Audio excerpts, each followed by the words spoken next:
Experts predict that the cost of some basic food items could go up by 6% this year. Is it possible to eat healthy and feed your family on a budget? We'll discuss it with a first-time guest on the show starting right now. This is Debt Free in 30. Here's your host, Doug Hoyes. For the average Canadian family, their largest monthly expense is their rent or mortgage payments, and unless they have a very expensive car, the second biggest expense is food. If you have a limited income, and we all do, how can you manage your food budget effectively? Is it possible to eat healthy without breaking the bank? To find out, I've got a first-time guest who has all the answers, so let's get started. Who are you and what do you do? So my name is Heidi Pola, and I'm a registered dietitian with Zehrs. So let's break that down. I understand what Zehrs is. It's a big chain. What is a registered dietitian? How do you become one? You fill out a form, you're in? Is that how it works? Good question. So registered dietitian is a trained expert in food, diet, and nutrition. So to become a dietitian, you have to undergo some education. So I did a 4-year undergraduate degree in food and nutrition. And then after that, you have to do 1 year of supervised practicum. Followed by a licensing exam. So we are an accredited health professional. So if I wanted to become a registered dietitian, it would take 5 years, 6 years, something Yes, like that. that's correct. Yeah, I'm not going to do that then. It's too late for me now. So now you did say you work for Zehrs, which is obviously part of the Loblaws group. So let me read my standard disclaimer here, which I have right on my card here.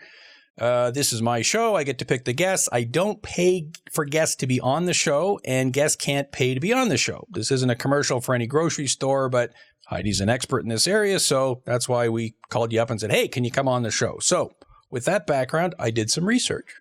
According to Statistics Canada, and this is 2006 data, so it may be slightly out of date, but it's the most recent I could find, the average Canadian household spends over $6,000 on food from the store. So that's not including restaurants or takeout. So, over $500 a month. Those with lower incomes still spend over $4,700 per year, or just under $400 a month. Now, normally on this show, we talk about a whole bunch of theory and then we end the show with practical advice. But today we're going to go right into the practical advice. Love it. So what practical advice can you give us? What practical strategies can you give us for someone who doesn't have a whole lot of cash? I want to stretch my food dollar out as much as I can. Give us some tips. Okay, so I think my first and really most important tip is to sit down and make a plan for yourself, a meal plan essentially. And by writing a meal plan, it will give you a sense of what you're going to eat throughout the week. And then that can help you write a grocery list and actually go into the grocery store and be really intentional about what you're purchasing. And it allows you to, use resources that you have, like the grocery store flyers or any coupons, so you can make meals that are really going to be budget friendly for your family. So practically speaking, and I like the word plan because our phone number is 310-PLAN. So we're big on that in the financial sphere, not the grocery sphere. So I like that. So, okay, it makes sense. I should think in advance of what I'm going to get. How would you actually do that? Would you have a piece of paper and would you write it down, or using some fancy computer program? Like, how would you make a plan, or how would you suggest people make a plan? So it's really dependent on the individual. You have different options. Some people are like pen and paper. They have their flyers out.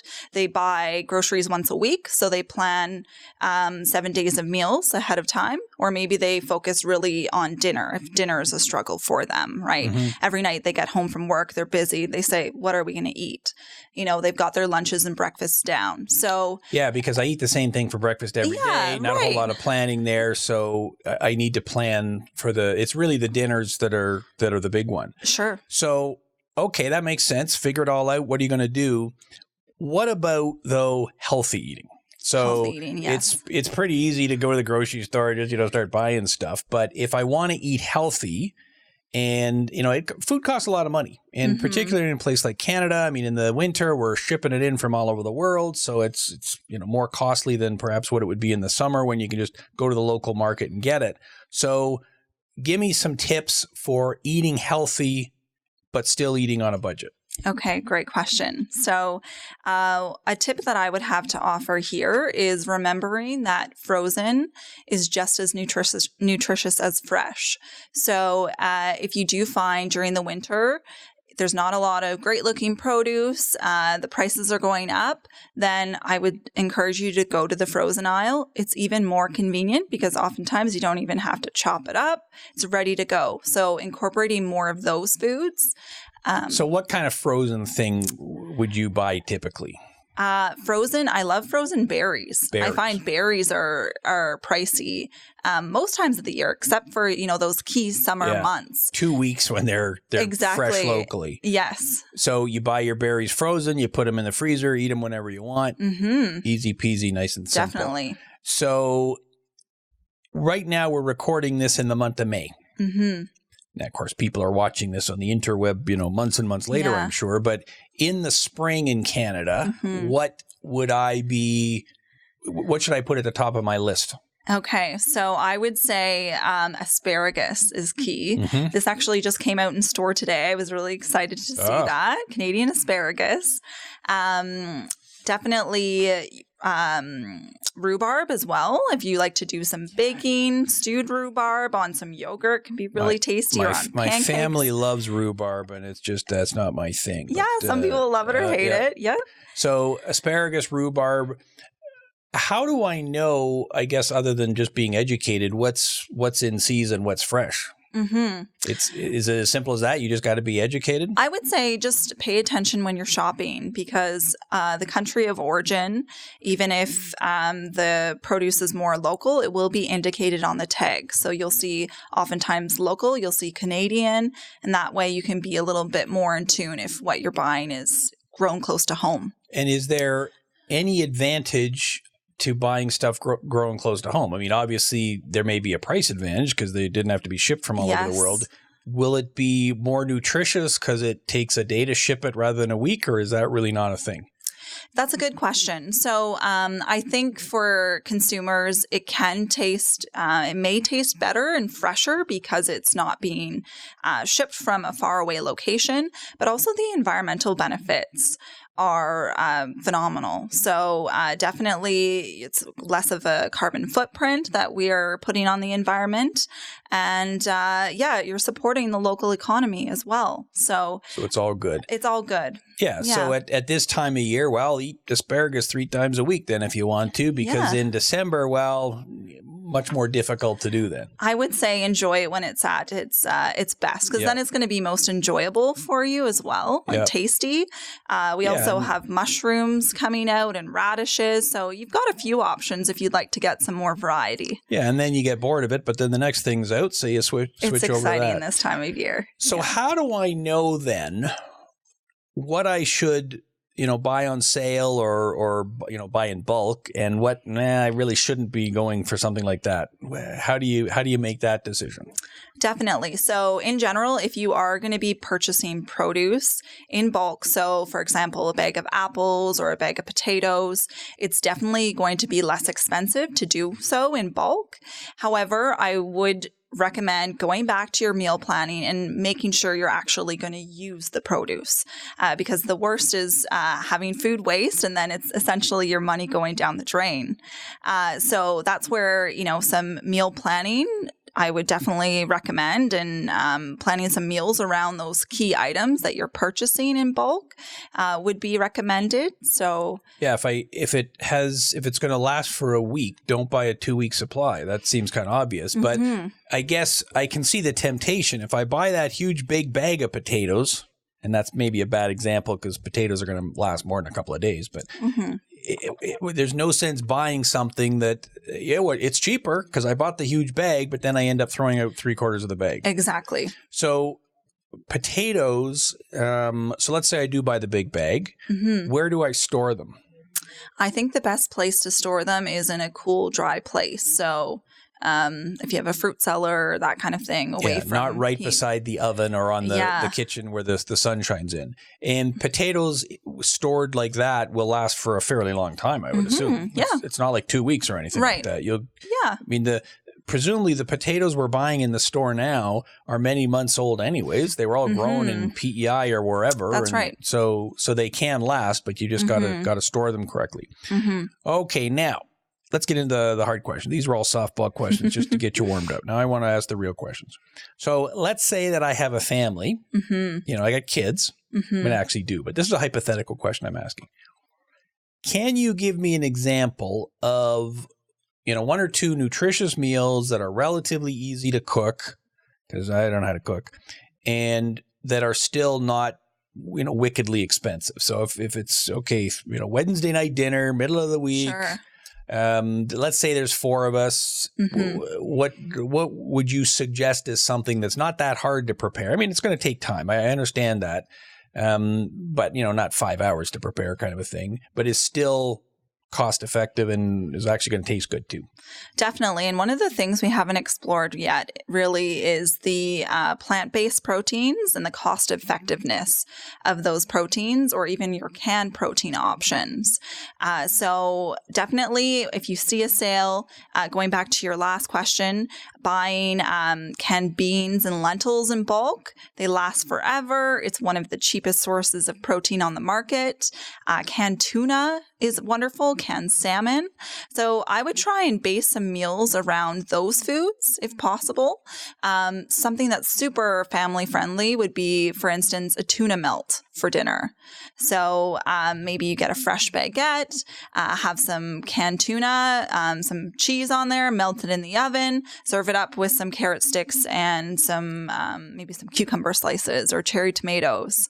So, okay, and how much is that going to cost then? So, I mean, I don't know. I don't know how much tunas cost and that sort of thing. So what kind of ballpark are we talking there? I would say you could do that for under $10 for a family of 4. Okay, there you go. So under $10, family of 4. So, and that isn't a 5-hour preparation project you're talking about. That's right. It's dinner in minutes. In minutes. Okay. Yeah. So there you go. Tuna melts, everybody. And who doesn't like cheese, right? Like it's cheese. It's win-win then. And do you have any other ideas? So going back to more of the plant-based proteins, using a bean or a lentil in a more of a traditional food, like family staple. So my suggestion would be to do like a lentil taco. So everyone at home. A lentil taco. I've never heard of that. So everyone at home loves tacos. Taco night's always a popular night at home. So why not substitute some canned lentils for your ground meat? And your canned lentils are going to be really inexpensive, also really high in fiber, high in protein. So it's just a great substitution. And so how do you cook them? How do you prepare the lentils that you're going to put in your tacos? Good question. So you can buy lentils dried, or you can buy them in a can. Dried, they are a little bit less money, so that can be an cost-saving option. But your canned lentils, take them out of the can, rinse them. They don't even need to be cooked. They're ready to eat.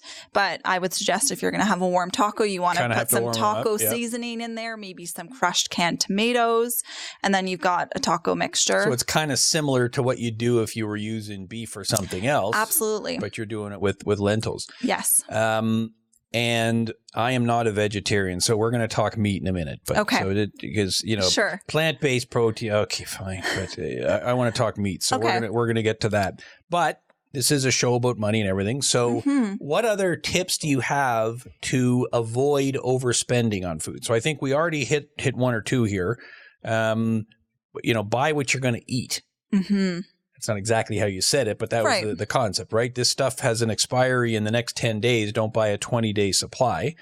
What other tips would you have if I want to keep my cost for food low? Definitely. I would suggest stocking your pantry with foods that go on sale. Foods like your canned beans, your canned lentils, your dried pasta, dried grains, because they have a long shelf life. So you have those foods easily accessible at home. I would also suggest using apps that are available. Tell me some apps. Some apps. Has anyone heard of the Flip app? Yes, I've heard of that actually. So that's wonderful because you can actually do some price matching. You have all of your store flyers accessible in one place. And that's what it is. So on my phone, that's why they call it the Flip app, obviously. I can flip through the flyers. And so I can flip through the flyers for pretty much every store. Yes, that's right. And so this all fits into your whole meal planning thing. So I can either do it the way my mother did it with all the papers, on the table, or I can do it on my phone. Electronically. So I'm flipping through and I go, oh, look at this. The dried pasta is on sale today. The linguine, my favorite. So how does the app work? Can I put a little star beside it, or how do I know to go buy that thing? Yeah, that's right. You can select the item, and then you can make a grocery list with those flyers. And does it do the grocery list by store then? So I know this is where I'm going to go. So I'm going to go to Zayre's. I'm going to go to wherever. Okay. Exactly. And you can do price matching as well. So then for some stores, you can just do a one-stop shop where they'll price match other locations. I gotcha. Whereas others, I may end up going to more than one place. So, okay. So the Flip app, are there any other apps you like, or is that your kind of go-to? There's other apps that I like for like recipe inspiration. Of course, the PC app. So then you can collect points on your purchases. Shameless plug there, but the PC app. Okay. But just going back to your question about more tips, in store, the unit pricing, I don't know if you're familiar with that. Explain that tool. to us. So that tool you can use when you're shopping, when you're trying to compare two different sizes of items. So we have, say, for instance, your big box of cereal and your small box, and you're trying to figure out the math and trying to figure out what's a better deal here. So the unit price is actually just located on the price label below the item on the shelf, and it compares the unit price per 100 grams. So you can really break down the cost of the item into a number that makes sense and you can easily compare. Yeah, I was in a grocery store a week or two ago, and I'm looking at it was toilet paper, I believe, and they had the big, huge thing on sale for X, and then the smaller, I don't know what they were, the 20 pack versus the 10 pack or something. And of course, being an accountant, this whole unit cost thing, I actually understand what you're talking about.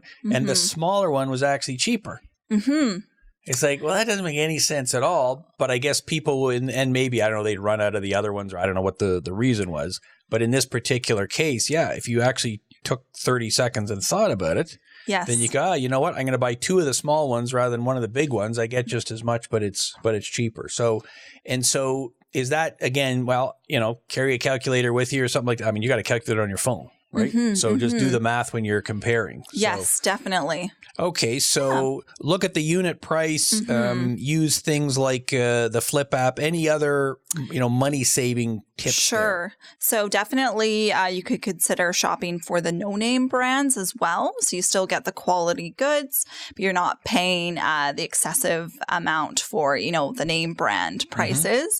One of the name brands, or one of the no-name brands that I really like, is the Naturally Imperfect line that No Name does. I don't know if you've ever seen that. I have not. So what it is, it's the same quality produce at 30% less of the price, and you save, and it's still delicious. It's the imperfect produce, right? So it doesn't look as pretty, maybe. Doesn't look as pretty, but when you think about food waste too, it's helping reduce that. Well, and once I eat it, it ain't looking pretty. I'm pretty sure of that. So Okay, so though, any other tips you want to throw in there? Definitely looking at the reduced racks. So you can find those in produce, the 50% off produce items. If you're going to be cooking, say a stir fry, and they've got some great looking peppers there, and you're going to use them, that evening anyway, you might as well save. And that's the key to it, right? Yeah. It's reduced because it's getting close to the end of its life. But if you're going to consume it today, then who cares? If you want to put it away, then you gotta get something that will last a bit longer. So, okay, those are some great practical tips. Now, we talked about, you gave me the example, family of four, how I could eat for $10 kind of a thing. So what if I'm a single person? And this is a challenge because, back when I was single, it's, been 20 or 30 years, but I would just buy the big, huge thing of lasagna and I'd eat it for 3 days. I didn't care. But that's probably not the healthiest way to eat. Maybe doesn't make a whole lot of sense anymore. So if stuff is packed in, a package of 4, right, and I'm single, well, now I'm buying 4 things and there's only one of me. So what advice can you give a single person for saving on their food bill? Great question. I often get this question from clients. So I would say embrace the 4-pack of, say, chicken breasts and cook once and eat 3 to 4 times. And if it doesn't appeal to you to eat, say you make up, a chicken stir fry, with those 4 chicken breasts. If it doesn't appeal to you to eat that all week long, the freezer's your friend. So make it up and then pre-portion the ingredients and place them in the freezer. And then you've got a convenient dinner you can pull out and heat up in minutes. Another thing here I would recommend is if you're taking the time to do a little bit of meal preparation and you don't want to eat the same foods again and again, or prepared the same way, I would think about purchasing ingredients that you can repurpose. So, say one day you purchase a cabbage. So, you think, okay, I'm going to make some nice cabbage rolls with this one night, but you've got half a head of cabbage left. So maybe a couple of days later, you have a nice coleslaw. Think about those ingredients that you can transform into different dinners. Well, and the other trick with being single is I'm not cooking for the family, so I can pretty much eat what I want when I want. Planning perhaps is less of a big thing. Right. But the flip side is, hey, I can make one meal and it lasts for 4 times as long because there's only one of me, not 4 of me. So I guess you got to look at the advantages as well as the disadvantages. Yes. Are there products Canadians are spending more money on or even, buying, thinking that they're nutritious, when in reality, no, that's really not so big a thing. And there were better places to spend your money? Yeah, I think so. I think convenience items are often Canadians overspend on those, like seasoned and prepared meats, such as deli meats. They're fairly highly processed, so high in sodium, and they're also more expensive. So I would suggest, if you're having sandwiches every day for lunch, to save you a little bit of money and to have something a little bit more nutritious, use your leftover meats and prepare your own sandwich fillings from scratch. Which is back to your, buy the 4-pack of chicken and tomorrow I can have a chicken sandwich. Exactly. Repurposing. Definitely. Gotcha. Now, I'm not a great cook. I'm a lousy cook. Let's be honest here. We've talked a lot about nutrition, and I would now like you to give me some tips for, someone who perhaps is not even a fantastic cook here, for making the expensive food items that I like to eat go further. And since we talked about plant-based protein or whatever that is, let's talk beef. Okay. So I want you to give me practical advice for beef and how can I make my beef dollar go further? Okay. So the first step here, I am going to talk about nutrition a little bit more. Okay, fine. But as long as you mention beef, then I'll be happy. I will mention beef. Okay. So is remembering to practice portion control with some of your more expensive protein options like beef. So Doug, do you know what an appropriate portion size of beef might look like? For me, a pound, I would say. Is that, you want that in grams? That's what, 450 grams, something like that? Am I right? Am I close? I think you're a little bit off. Little off. So really we want to aim for about the size of the palm of our hand and about the thickness. Or I know we all have different hand sizes. A deck of cards is a nice. Kawhi Leonard from the Raptors has huge hands, so he'd be doing fantastic. So, okay. So, don't eat a piece this big, eat a piece. Yeah. But then how do I stretch my dollar then? I'm just eating less and I'm going to be hungry? Eating less, it will go further, but thinking about the balance on your plate. Gotcha. So, we try and aim for half a plate of fruits and veggies, and then, a quarter plate of your starchy vegetables or your whole grains. So that will, fill you up. All those foods are nutritious, high in fiber, but then you're a little bit more conservative on your beef portion. Gotcha. So a little bit smaller beef and load it up with all the vegetables. With the good stuff. We've already figured out how to buy those, less expensively. So, right. So you personally, do you shop, and I mean, you're in a grocery store every day. Mm-hmm. Do you if you weren't in a grocery store every day, would you shop once a week or would you try to shop more frequently? I think once a week is more realistic for me. Right. Because, we've only got so much time, right? That's right. I can't be, it's not like I live in, France 100 years ago where I can walk and grab a baguette at the, 15 minutes, Right. 15 seconds from where my house is. So, Yes. So in today's society, you really do have to plan and think ahead. It's the only practical way to do it, I guess. Yep. Is the answer. I would say that's the number one message, and making more meals from scratch as well is key. And then the whole fresh versus frozen thing, you can actually save a lot of money going the frozen route. Definitely. And so if I'm making a stir fry, whether it's, frozen peas that I put in there or not, I don't know if you put peas in a stir fry. You're the nutritionist, you can tell me, but there are lots of opportunities to use something like that. So would it be fair to say that at the beginning of the week, so I do my shopping every, Tuesday is shopping day, let's say. So presumably Tuesday night, we're going to eat the thing that was almost expired. Okay. Because, it was on sale. And then the following Monday, that's when we're going to be eating a lot more of the frozen stuff. Is that how you would plan out your meal? Certainly, you could do that. Definitely. If you are, maybe trying to dabble into cooking a little bit more, I always suggest planning those meals for, the first half of the week. And then that way you can make sure you've got all your ingredients on hand. The latter half of the week, it might be more just using, or making more of your staples that, you've always got things on hand to make mac and cheese, right? I love mac and cheese, actually. Yeah, who doesn't? Yeah, exactly. Who doesn't? And that's probably a quite cost effective as well. So when it comes to, canned versus frozen, is there something that, no, you definitely have to buy that fresh. Don't bother with the canned frozen. Or if I had to choose canned or frozen, I'd go canned with this, frozen with that. Is there any things you draw the line on that, or are they all about the same? That's a good question. I think canned is a nice, affordable option. The one thing to look out for canned is making sure that it's been canned with no salt added.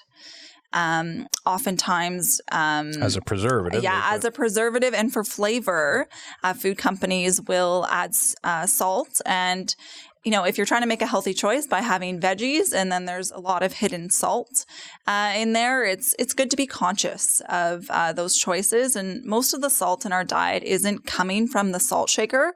It's coming from processed food. So we have to be aware of what we're purchasing. Yeah, and I'm sure the same is true for sugar as well. It's buried in food. So on a day-to-day basis, you work in a couple of different grocery stores. Yes. So what is it you do on a day-to-day basis then? Good question. So every day for me looks completely different. It's a lot of fun. What I do is I work with customers individually and in groups as well to help them meet their nutrition goals. So someone can meet with me one-on-one if they have a special diet that they need to adopt, or if they're just looking to make some improvements to their nutrition or their health. Dietitian can provide them with guidance and sit down and come up with a personalized plan for them. And so if I'm in that situation that, I could probably stand to lose a couple of pounds, or maybe I've got some medical issue, I'm diabetic or whatever, right? Then how would I get in touch with either someone like you or someone like you? Yes. So you have a number of options. So there are dietitians in all the ZARES in the Kitchener-Waterloo community. So you could just go into your local ZARES, speak with the pharmacy, ask to speak with the dietitian, and they'll direct you to how to, the best way to get in contact with us if we're not in the store that day. You can also go online to bookadietitian.ca and connect with us that way. And that would cover all of the Loblaws group stores all over the place. Definitely, So yes. This is not just a Kitchener-Waterloo thing. This would be something that just people are watching us from all over the place. Sure. All over Ontario, wherever would be the same thing. And obviously we don't speak for other types of grocery chains, but maybe they have the same kind of thing as well. So, and the two stores that you, as we're recording this in May, I'm sure after we recorded this, you'll be the president of ZARES after this, but what two stores are you working out of now? So I work at the ZARES Pioneer Park store. That's the one over near the Conestoga College. And then I work at the ZARES Laurentian Power Center store. Excellent. So bookadietitian.ca and so if I want the, one-on-one consultation with you, it costs something, I assume, right? Mm-hmm. So roughly what's it going to cost me? What's a typical? Is it an hour-long thing? How does it work? Yeah, good question. So in order to see us for an individual consultation, we do require a nutrition assessment be done. So that's done in your first session. So that's an hour with us. It's $99 for the hour. I would encourage you to look into your benefits plans to see if you have dietitian services covered. Oftentimes it's included in many insurance plans. And then after that, you have options. We can continue with follow-up sessions. A lot of clients do well with, small changes over time, and we kind of build from there. Yep. We also have the shop with the dietitian service. So we'll actually go down into the aisles. Talk about label reading, help with meal planning. It's very practical information. And so how do I know that the person I'm talking to isn't somebody who became a dietitian yesterday and has zero training? So like how do I know you're legit? I mean, you said at the beginning of the show you had to go to school and everything. Yep. So how can I tell if someone's legit?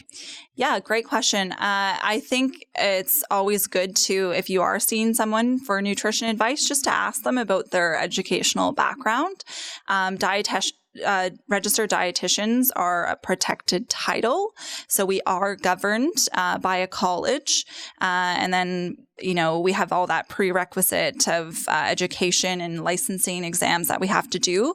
Whereas if someone is calling themselves a nutritionist, it's not a protected title. So Gotcha. Anyone may call themselves a nutritionist regardless of their educational background. I'm a nutritionist, in case anybody is wondering. But it's just like in, financial planner or financial advisor, I guess, would be a good example. Okay. That doesn't mean anything. That's just, those are a bunch of words. Okay. Now, financial planner, okay, if you're a CFP, a certified financial planner, that's a real thing. That's exactly what you're describing. A whole bunch of education. There's, tests you got to take and university educated and the whole bit. So what I want to look for then is a registered dietitian for the type of services that you're talking about. Definitely. Excellent. Well, that is excellent information, and that was practical. That's what I like. So it's wonderful. That's what we wanted to do. Heidi, thanks very much for being here. Thank you for having me. That is our show for today. And as I said, lots of practical advice, so you want to rewind it often and take notes. So thanks for listening. Until next week, I'm Doug Hoyes. That was Debt Free in 30.